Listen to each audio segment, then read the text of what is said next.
Bonjour à tous. Merci à vous de nous rejoindre sur Monaco Info pour cette toute première édition du mois de mars. Une édition dont voici les titres en images, bien sûr. Nous prendrons la direction de l'Afrique et en particulier du Zimbabwe où le conseiller de gouvernement pour les relations extérieures et la coopération s'est rendu la semaine dernière. Retour en principauté où l'orchestre philharmonique de Monte-Carlo a proposé un concert ici même à l'auditorium Régnier III au programme Titan de Mahler. Et puis Cyrielle Dagueneau a rencontré le président de l'Union internationale motonautique. Je vous le disais en titre, direction le Zimbabwe pour débuter cette édition. Le Zimbabwe où s'est rendu José Badia, conseiller de gouvernement pour les relations extérieures et la coopération. Un déplacement effectué dans le cadre de l'accélération du programme de lutte contre le paludisme. Un programme qui couvre 8 pays d'Afrique, dont le Zimbabwe, et qui est soutenu par le gouvernement princier. Le reportage sur place d'Émilie Rousseau et Thomas Deus. Le paludisme, aussi appelé malaria, est une maladie infectieuse due à des parasites transmis par des moustiques porteurs. Chez l'être humain, ces parasites se multiplient dans le foie et s'attaquent aux globules rouges, puis causent de la fièvre, des maux de tête et des vomissements. En l'absence de traitement, cette maladie peut être mortelle. En 2012, le paludisme aurait touché plus de 200 millions de personnes et fait près de 660 000 morts. La plupart des décès surviennent chez des enfants et des femmes enceintes vivant en Afrique. Cependant, des progrès considérables ont été réalisés ces 10 dernières années. Des progrès possibles grâce à des actions comme celles menées par l'Organisation mondiale de la santé. Le gouvernement princier soutient d'ailleurs un de leurs programmes de lutte contre le paludisme dans 8 pays d'Afrique, le Madagascar, la Namibie, le Swaziland, le Botswana, les Comores, Zanzibar, l'Afrique du Sud et le Zimbabwe. C'est dans ce dernier pays que s'est rendu le conseiller de gouvernement pour les relations extérieures et la coopération. José Badia a pu rencontrer les représentants de l'OMS et s'est également rendu sur le terrain découvrir la mise en place du programme.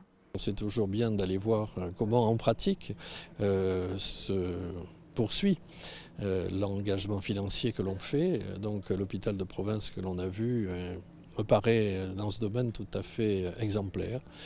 Nous avons vu plusieurs services, des classiques bien sûr, mais d'autres aussi plus spécifiquement orientés vers la lutte contre le paludisme, le test rapide qui fait aujourd'hui peut-être un peu plus d'usage que de manière antérieure, mais encore donc l'examen sanguin classique au microscope et puis le florilège d'accompagnements médicaux qui est la suite. En voyant les registres, on s'aperçoit quand même avec non sans plaisir que les résultats de ces tests sont majoritairement négatifs aujourd'hui et que donc des personnes d'âge très différents, des personnes d'une soixantaine d'années, un peu plus, ou des enfants de quelques mois, malheureusement, sont encore atteints du paludisme. Et ça démontre tout l'intérêt de la démarche que Monaco a engagée et que nous souhaitons poursuivre. Et lors de sa visite, José Badia a réaffirmé le soutien de la principauté en renouvelant cet accord de coopération pour une durée de 3 ans. La santé publique est l'un des grands domaines d'action de la direction de la coopération internationale. Ce programme de lutte contre le paludisme lui tient particulièrement à cœur. C'est malheureusement une pandémie qui fait peut-être moins parler d'elle que d'autres, mais qui ravage encore aujourd'hui. Même si je dois le dire, dans cette sous-région Afrique australe et de l'Est, les résultats globaux sont bien meilleurs que par exemple dans la région Sahel et que c'est très encourageant pour tous ceux qui y travaillent depuis des années. Donc c'est un programme encourageant, qui a des résultats et où nous on n'est un acteur parmi de grands acteurs qui mobilisent d'énormes fonds, mais où on fait la différence en finançant toute une assistance technique, un appui aux programmes nationaux de ces 8 pays, un appui à la formation, à ce qu'ils appellent le scale-up, la mise à l'échelle des activités, la récolte des informations pour les diagnostics, le suivi, la réponse aux épidémies, ces choses qui sont centrales, ne serait-ce que pour adapter la stratégie médicale et de prévention. La distribution de moustiquaires imprégnés dans les villages et la pulvérisation intradomiciliaire font partie des actions de ce programme de l'OMS soutenu par Monaco. Au niveau médical, le test de diagnostic rapide a également permis de prendre en charge plus tôt l'infection, la traiter plus vite et ainsi éviter les complications. Mais même si les chiffres sont encourageants, le fardeau du paludisme reste élevé. Restons au Zimbabwe puisque je vous propose à présent d'écouter le ministre de la Santé et de la Protection de l'Enfance de ce pays.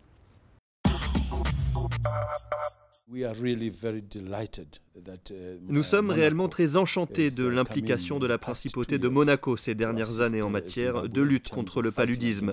Le chemin est long, mais c'est un programme de grande ampleur qui soutient 8 pays d'Afrique, dont le Zimbabwe. Et les résultats sont encourageants. Le conseiller de gouvernement pour les relations extérieures et la coopération a pu voir cela en se rendant notamment sur le terrain dans la région et en constatant la mobilisation de nos équipes de santé.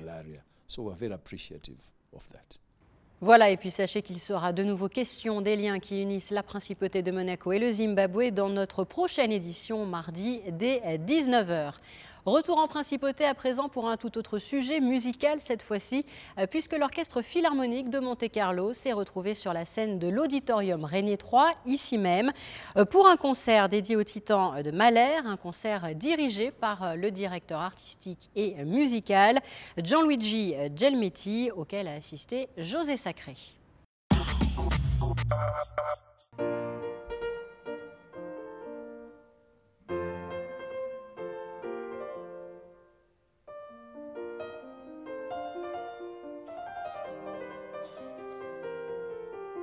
Après le concerto pour piano numéro 18 de Mozart et un scherzo de Schubert interprété par la grande Elisabeth Leonskaya qui remplaçait l'immense Aldo Cicconini souffrant, l'Orchestre Philharmonique de Monte-Carlo, sous la baguette de son directeur artistique et musical Gianluigi Gelmetti, a entraîné le public de l'Auditorium Régnier III archicomble sur les chemins tour à tour poétiques et parfois parodiques, méditatifs puis tumultueux de la première symphonie dite Titan de Gustav Mahler, une œuvre passionnée, passionnante, difficile. Mahler, c'est toujours un compositeur qu'il faut travailler beaucoup, comprendre la dramaturgie de chaque instrument. C'est comme parfois, ça doit avoir cette folie de chaque instrument qui dit la sienne. Vous savez, chaque instrument a sa nuance différente. Quelquefois on se demande, mais il écrit piano, il écrit mezzo forte, mais pas seulement pour question de balance, mais vraiment parce qu'il donne des caractères différents à chaque fois.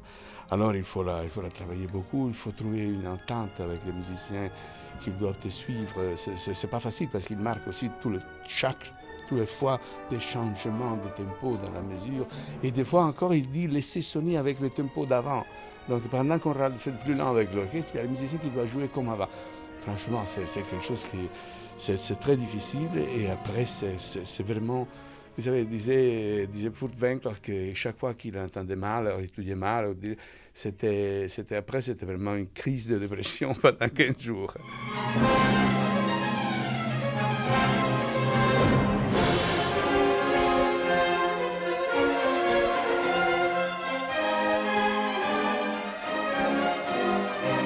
La saisissante originalité de la première symphonie de Mahler n'a pas convaincu les auditeurs lors de sa création à Budapest en 1889. Alors que Mahler était apprécié en tant que chef d'orchestre, le public a mis du temps à découvrir, au-delà des troublantes innovations de sa musique, l'univers intensément personnel de ce compositeur. Celle-ci qui a une musique, si vous voulez, très douloureuse vis-à-vis de son temps.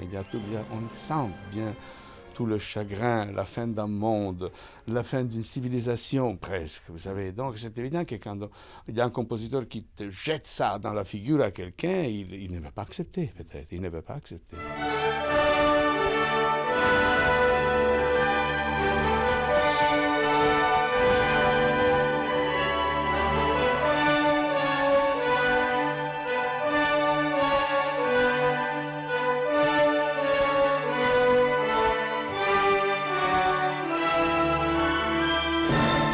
À l'Auditorium Régnier III ce dimanche 2 mars, le public s'est levé pour saluer l'interprétation de l'Orchestre Philharmonique de Monte-Carlo et de son chef Gianluigi Gelmetti. Donner des émotions, donner à la gens l'occasion de se poser des problèmes, de parler, de se confronter à soi-même avec Dieu, et finalement ressentir l'appréciation. Moi, je sens beaucoup la responsabilité de quelqu'un qui a quitté la maison, est venu chez nous, s'est préparé au concert, il a participé au concert. Donc savoir que notre travail, mon travail est reconnu dans le sens étymologique du mot, pas seulement reconnu, reconnu. Donc ça me fait évidemment, c'est le bout de notre vie. Vous savez, on ne fait pas la musique seulement pour soi-même.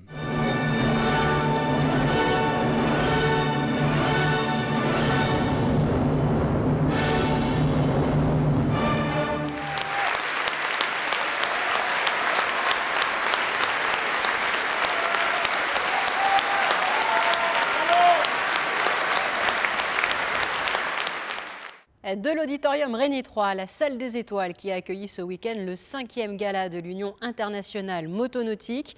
Une soirée au cours de laquelle les sportifs ont été récompensés pour leur parcours au cours de la saison 2013. Aquabike, navigation de plaisance ou encore circuit, il y en avait pour tous les goûts. Je vous propose d'écouter Raphaël Chiuli, président de l'Union internationale motonautique. Il est interrogé par Cyrielle Daguenot.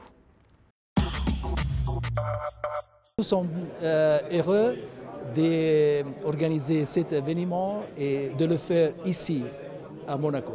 Le prince Albert II, il aime bien le sport.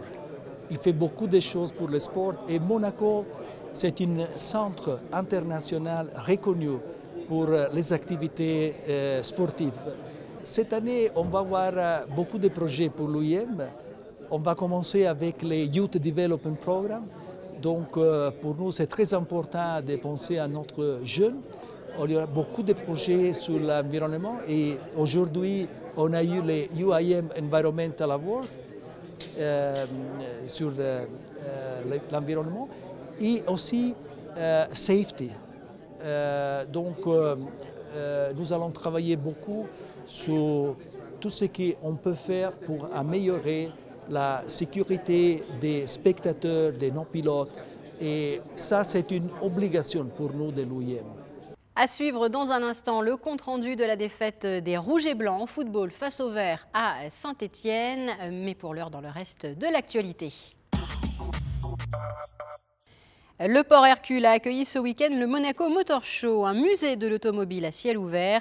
Et quasiment 80 véhicules d'exception ont été dévoilés au public, des carrosseries uniques bichonnées par des propriétaires passionnés. En bref, nous poursuivons avec du sport, de la boxe et ce beau titre décroché par le monégasque Hugo Mikalev, devenu champion de France de boxe. Après avoir participé au championnat de France à Berck dans le Pas-de-Calais, il devient ainsi le premier boxeur de Monaco à remporter le titre national depuis que le club de boxe de l'ASM existe et surtout le premier monégasque. Et puis toujours en bref, en cross-country, Cassandre Beaugrand, licenciée à l'ASM Athlétisme, a conservé son titre ce dimanche, son titre de championne de France au Pontet. Elle a gagné avec une avance de plus de 200 mètres et une avance de plus de 40 secondes. Elle a dominé de bout en bout la course et conserve ainsi le titre qu'elle avait déjà décroché l'année dernière.